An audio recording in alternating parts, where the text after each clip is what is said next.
पहले परम अक्षर ब्रह्म को इष्ट रूप में पूजकर भोग लगाकर शेष भोजन को भक्तों में बांटा जाता है।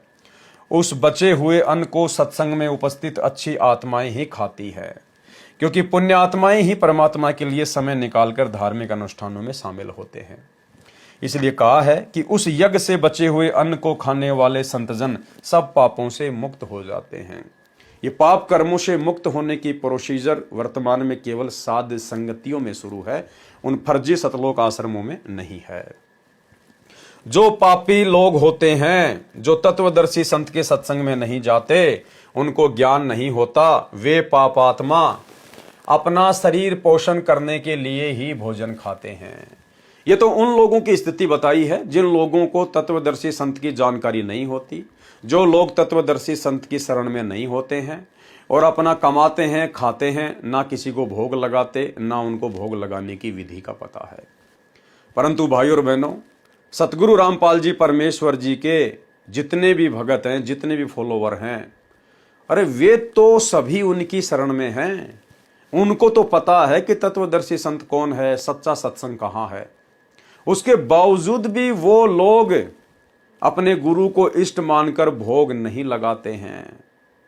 पाप कर्म समाप्त करने वाली प्रोसीजर से अभी तक अनजान है, अनभिज्ञ हैं। क्योंकि भाइयों और बहनों, गुरुदेव भगवान कहते हैं कि जब तक आप अपने गुरु को ही भगवान मानकर नहीं पूजोगे, तब तक तो भक्ति शुरू भी नहीं होती है, चाहे आप कितने वर्षों से सतगुरु की शरण में क्यों ना है। इसी प्रकार ये भक्ति आध्यात्मिक परमात्मा प्राप्ति रूपी जो प्रश्न है, ये क्वेश्चन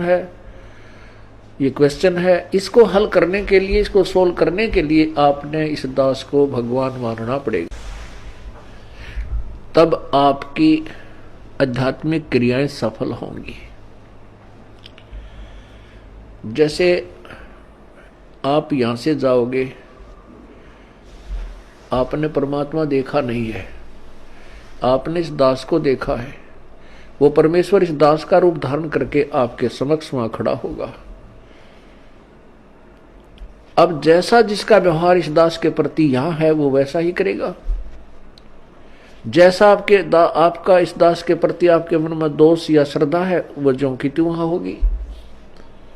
जब आपकी वहां एक बार फिर जो है पछोड़ लाओगा परमात्मा, आपके पास भक्ति धन भी है, आपके अंदर गुरु जी के प्रति वह श्रद्धा नहीं है जितनी भगवान के प्रति होनी चाहिए, तो भी आप वहां से रिजेक्टेड हो जाओगे तिरकुटी के ऊपर।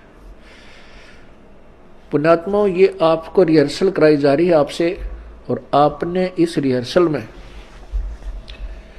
इस दास को प्रभु मानकर व्यवहार करना है, परमात्मा जानकर हर तरह की क्रिया करनी है। बोलते समय, चालते समय, अंदर में कोई विशेष गुरु जी के विषय में विवेचन करते समय आपने ये जानना पड़ेगा कि जैसे हम भगवान के बारे में सोच रहे हैं, आपने ये विचार करना चाहिए कि हम गुरु जी के बारे में क्या सोच रहे हैं। नहीं, हम भगवान के बारे में सोच रहे हैं।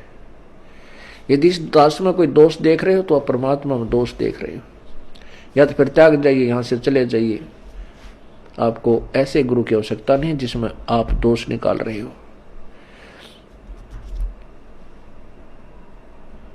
हम इसी प्रकार परमात्मा को प्राप्त कर सकते हैं।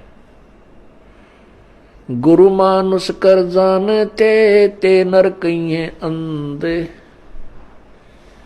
ओवे दुखी संसार में आग काल के फंद।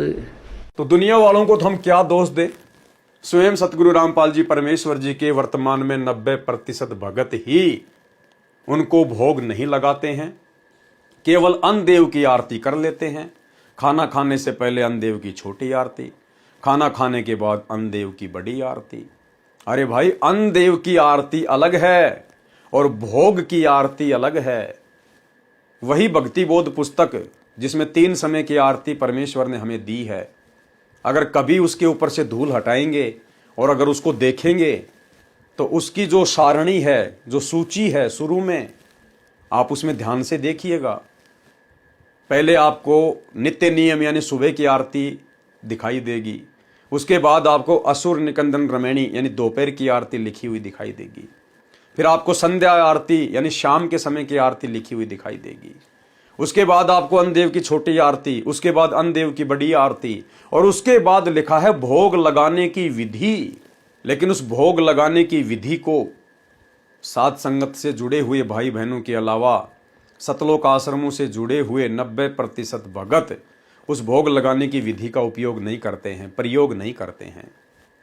अरे गुरुदेव भगवान ने हमें भक्ति बोध में जो भी कुछ लिख कर दिया है उस क्रिया को करने के लिए दिया है। सुबह की आरती लिखी किस लिए? ताकि हम सुबह का नित्य नियम करें। दोपहर की आरती लिखी किस लिए? ताकि दोपहर की आरती करें, और हम सब करते हैं। संध्या आरती लिखी क्यों? हम भक्तों के करने के लिए, और हम भगत करते हैं। उसके बाद अन्नदेव की छोटी आरती लिखी है, हम भक्तों के करने के लिए, हम करते हैं। उसके बाद अन्नदेव की बड़ी आरती लिखी है, हम भक्तों के करने के लिए, हम सब करते हैं। उसके बाद भोग लगाने की विधि लिखी है, लेकिन सत्सेवकों को छोड़कर कोई नहीं लगाता। क्यों? क्योंकि सत्सेवकों के अलावा सतगुरु रामपाल जी की कबीर भगवान के रूप में अन्य 90% भक्तों को जो आश्रमों से जुड़े हुए हैं अभी तक पहचान हो ही नहीं पाई। और गुरु की परमात्मा के रूप में, इष्ट के रूप में पहचान हुए बिना आप जी गुरु को इष्ट मानकर भोग लगा ही नहीं सकते। तो ये विशेष मेहर गुरुदेव की सिर्फ सत्सेवकों के ऊपर हुई है। तो दुनिया वालों को तो हम क्या दोष दें? ना उनको इष्ट का पता, ना भगवान का पता, ना तत्वदर्शी संत का पता, ना भोग लगाने की विधि का पता। लेकिन जिन लाखों लोगों को सतगुरु रामपाल जी परमेश्वर जी ने सारी विधि बता रखी है, भोग लगाने के लिए भोग की आरती दी हुई है भक्ति बोध में, फिर भी वो लोग अपने गुरु को ना पहचान कर और भोग नहीं लगा रहे हैं। तो भाई कहते हैं घोड़े के आगे घास डाली जा सकती है, खाना ना खाना ये उसकी भूख के ऊपर है। तो सतगुरु रामपाल जी परमेश्वर जी ने भक्तों के आगे ज्ञान परोस दिया। अब उस ज्ञान को कौन कौन आत्मा अपने अंतःकरण में उतार कर अपने गुरु को इष्ट मानकर व्यवहार करती है, अब ये उस आत्मा की भक्ति की प्यास और भूख के ऊपर निर्भर करेगा। अपना शरीर पोषण करने के लिए ही भोजन बनाते हैं, वे तो पाप को ही खाते हैं। क्योंकि भोजन खाने से पहले हम भगत संत सब परम अक्षर ब्रह्म को भोग लगाते हैं, जिससे सारा भोजन पवित्र प्रसाद बन जाता है। ये पवित्र प्रसाद केवल सतगुरु रामपाल जी परमेश्वर जी के दया से सत्सेवकों के घरों में और साध संगतियों में ही बनता है। अन्यथा सतलोक आश्रमों में, सतलोक आश्रमों से जुड़े हुए भक्तों के घरों में वो भोजन अमृत नहीं बनता है, पाप नाशक नहीं बनता है, क्योंकि वो लोग अपने गुरु को इष्ट मानकर भोग नहीं लगाते हैं, जिससे सारा भोजन पवित्र प्रसाद बन जाता है। जो ऐसा नहीं करते, क्या कह रहे हैं गुरुदेव भगवान, जो अपने इष्ट को प्रतिदिन भोग लगाकर भोजन नहीं खाते हैं, जो ऐसा नहीं करते हैं वे परमात्मा के चोर हैं। यानी 90% संगत वर्तमान में सतगुरु रामपाल जी भगवान की चोर है, चोर। भगवान को भोग न लगा हुआ भोजन पाप का भोजन होता है। इसीलिए हम सत्सेवक भाई बहन ना तो अपने रिश्तेदारों के घरों पर भोजन खाते हैं, ना बाजार में, मार्केट में कहीं पर कोई भोजन खाते हैं, और ना ही अपने उन 90% सतलोक आश्रमों से जुड़े हुए भगत भाई बहनों के घरों का पानी पीते हैं, जो अपने गुरु को इष्ट रूप में नहीं पूजते, जो अपने गुरु को इष्ट मानकर भोग नहीं लगाते, वो चाहे भगत हो चाहे जगत वाला हो। यदि आपने उनके घर का जल भी ग्रहण किया तो आप जी पाप ही खा रहे हैं, पाप ही पी रहे हैं। इसलिए हम सत्सेवक अपने गुरु को प्रतिदिन सुबह उठते ही नाश्ते का भोग लगाते हैं, उसके बाद भंडारे का भोग लगता है, फिर शाम को परमेश्वर को जैसा भी जिसकी व्यवस्था है, कोई फल फ्रूट का भोग लगा देता है, कोई दूध राम का भोग लगा देता है, कोई जूस का भोग लगा देता है। फिर शाम के समय परमेश्वर को फिर भंडारे का भोग लगता है। रात्रि में परमेश्वर को सुलाने से पहले उनके आसन पर परमेश्वर के आगे दूध और कुछ बादाम वगैरह, मेवा वगैरह रख दी जाती है। ये भगत की अपनी श्रद्धा, समय और उसकी आर्थिक स्थिति के ऊपर निर्भर करता है कि वो किस प्रकार से अपने ही गुरु को इष्ट मानकर उनके प्रति समर्पित है। आपकी व्यवस्था यदि ऐसी अच्छी नहीं है किसी कारण से, तो आप जी अगर सूखी रोटी का भी मन से श्रद्धा से भोग लगा देंगे, परमेश्वर के लिए काजू किशमिश मेवा से भी बढ़कर है। लेकिन जिसकी व्यवस्था भगवान ने अच्छी कर रखी है वो फिर सेवा में पीछे क्यों रहे। तो भाइयों और बहनों, ये दया केवल सत्सेवकों के ऊपर, बाकी सतगुरु रामपाल जी की 90% संगत तो चोर की श्रेणी में है, जो केवल कागज के टुकड़े को, जो मुर्दा है, जो ना बोलती ना चलती, उस कागज के टुकड़े को, और वो भी साल में एक बार ही भोग लगाती है। जब जून के महीने में कबीर प्रकट दिवस आता है, केवल 365 दिन में एक बार उस कागज के टुकड़े को भोग लगाकर निफराम हो जाते हैं। और ना ही तो उस कागज के टुकड़े को भोग लगाने से वो भंडारा अमृत बनेगा, पापनाशक बनेगा, और बाकी दिन तो भोग लगाते ही नहीं, तो भला उनका भंडारा अमृत कैसे बनेगा, कैसे उन भक्तों के पाप हल्के होंगे। तो कितनी बड़ी दया परमेश्वर ने अपनी ही संगत में अपने ही चंद सत्सेवक बच्चों के ऊपर बख्शी हुई है। जो ऐसा नहीं करते वे परमात्मा के चोर हैं। भगवान को न लगा हुआ भोजन पाप का भोजन होता है।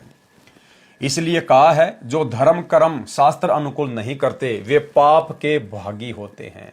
गीता अध्याय 3 श्लोक नंबर 13 में पूर्ण परमात्मा को भोग लगाकर फिर भंडारा करने के विषय में लिखा हुआ है।